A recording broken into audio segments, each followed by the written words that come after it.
നേരമായി വന്നിട്ട്? ഇല്ലടി ഒരു 10 മിനിറ്റ് ആയിട്ടേ ഉള്ളൂ. നീ എന്തൊരു ലേറ്റ്? ഒന്ന് ട്രാഫിക്, പിന്നെ ഷൂട്ട് നല്ല ലാഗ്. ഇപ്പറല്ല അവരെന്നെ അവിടെ വന്ന് ഡ്രോപ്പ് ചെയ്തു, പിന്നെ ഇങ്ങോട്ട് നടന്നു വന്നു. ഷൂട്ടൊക്കെ ഉണ്ടായിരുന്നു. ഇതന്നെപ്പാ അതൊക്കെ അവിടെ നിൽക്കട്ടെ. ഇന്നലെ അത് 11 മണിക്ക് തന്നെ വിളിച്ച് ഇന്ന് ഫോൺ എടുക്കാന്. നോക്കിക്കോ. ആ എടി ഞാൻ കുളിക്കായിരുന്നു. കുളിക്കാൻ രാത്രി 11 മണിക്ക് കുളിക്കായിരുന്നു. അത് വിളി, ഞാൻ ഉറങ്ങിപ്പോയി. അങ്ങനെ പറ. നീ പറ, എങ്ങനെ ഉണ്ടായിരുന്നു ഷൂട്ട്? ഫസ്റ്റ് ഷൂട്ടല്ലേ? ഷൂട്ട് കുഴപ്പമില്ല. ആദ്യത്തെ ആയതുകൊണ്ട് അതിന്റെ ഒരു കഫേയിൽ വെച്ചിട്ടായത്. ഒരു കാര്യത്തിൽ നിന്നോട് താങ്ക്സ് ഉണ്ട്. നീയാണല്ലോ എനിക്കിത് സജസ്റ്റ് ചെയ്തത്. ഇത്ര പെട്ടെന്ന് പ്ലേസ് ആവുന്ന ഞാൻ ഒട്ടും പ്രതീക്ഷിച്ചില്ല. എടി അത് അമ്മു ഇല്ല, എന്റെ കസിൻ. അവള് ഇവിടെയാ പഠിച്ചേ. അവൾക്ക് ഇതേപോലെ പുറത്താ പ്ലേസ്മെന്റ് കിട്ടിയ. അപ്പൊ എനിക്ക് തോന്നി ഞാൻ പോകുന്നതിന് എനിക്ക് വിഷമമൊന്നുമില്ല.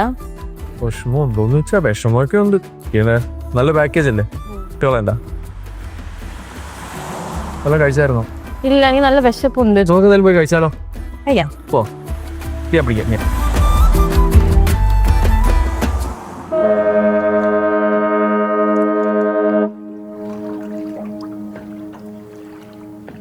എടാ, ഞാൻ പറഞ്ഞിട്ടില്ല എൻ്റെ ഒരു കസിൻ്റെ കാര്യം, വീണ. വീണ? ഏത് വീണ? നിന്റെ കസിൻ. എനിക്ക് മനസ്സിലായത് എനിക്ക് അറിയത്തില്ലെന്ന്.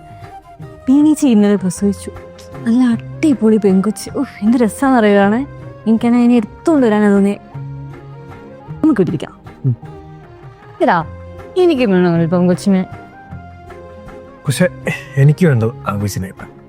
അല്ല, പെങ്കൊച്ചാണെങ്കിലേ എന്നെ പോലെ ഒരുക്കാം, ഡ്രസ് ചെയ്യാം, പിന്നെ എൻ്റെ ഒരു മിനിയേച്ചർ കൂടെ നിനക്ക് കിട്ടും. നീ മിനിയേച്ചറും ഉണ്ടോ? പോടാ. എടി ഞാനതല്ലോ പറഞ്ഞു. നീ നല്ല ചോദിക്കും, ഒരു പെൺകുട്ടിയാണ് നമുക്ക് ഉണ്ടാവുന്നെങ്കിൽ. ഒരു മിനിറ്റ്.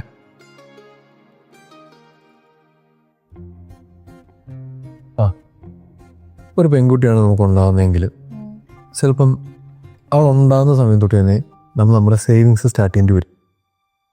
എന്നാലേ ചിലപ്പോൾ ഫ്യൂച്ചറിൽ അവൾക്ക് എന്തെങ്കിലും ഒരു ആവശ്യം വന്നു കഴിഞ്ഞാൽ നമ്മുടെ കയ്യിൽ എന്തെങ്കിലും കാണത്തുള്ളൂ. പിന്നെ ഇപ്പോഴത്തെ കാലം നിനക്കറിയാലോ, ആ കുട്ടി തന്നെ ആയിരിക്കും സേഫ്. എടാ, ഈ ചെറിയ പ്രായം മുതലേക്ക് ഞാൻ കേൾക്കാൻ തുടങ്ങിയതാ, പെൺകുട്ടിയായോണ്ട് അത് ചെയ്യരുത്, ഇത് ചെയ്യരുത്, അവിടെ പോകരുത്, ഇവിടെ പോകരുത്, എവിടെയെങ്കിലും പോകണമെങ്കിൽ ആരെങ്കിലും കൂട്ടി പോകണം, ഈവനിങ് പുറത്തിറങ്ങാൻ പാടില്ല, അതല്ല പോകണമെങ്കിൽ ചേട്ടനെയും കൂട്ടി പോകണം. എന്തിനാ? നീയും പറഞ്ഞിട്ടുണ്ട് ഒരുപാട്. ഞാൻ പറയട്ടെ, ശരിക്കും എനിക്ക് ഒറ്റയ്ക്ക് പോകാൻ പേടിയാ. ആരോടും സംസാരിക്കാൻ എനിക്ക് പേടിയാ. ഇത്രയും നാളും എനിക്കിഷ്ടപ്പെട്ടൊന്നും ചെയ്യാൻ പറ്റിയിട്ടില്ല. ഒന്ന് ഇതിനൊക്കെ രക്ഷപ്പെടാൻ വേണ്ടിയിട്ടാ പുറത്തേക്ക് പഠിക്കാമെന്ന് വിചാരിച്ച. അപ്പോഴേക്ക് വന്ന് കുറേ നാട്ടുകാരും വീട്ടുകാരും ഉപദേശം, പെൺകുട്ടിയെ ജനിച്ചതുകൊണ്ട് പുറത്തേക്ക് പഠിക്കാൻ പാടില്ല. നീയും പറഞ്ഞിട്ടുണ്ട് പുറത്തേക്ക് പഠിക്കരുത്, ഇവിടെ എവിടെയെങ്കിലും പഠിക്കുക. ഇനിയെങ്കിലും എനിക്ക് എൻ്റെ ഇഷ്ടത്തിന് ജീവിക്കണം, സ്വന്തമായിട്ടൊരു തീരുമാനം എടുക്കണം.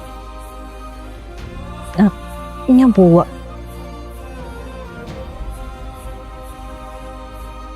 ഒരു കാര്യം ചെയ്യട്ടെ, ശരിക്കും പെണ്ണെ ജനിച്ചതാണോ ഞാൻ ചെയ്തിട്ട്?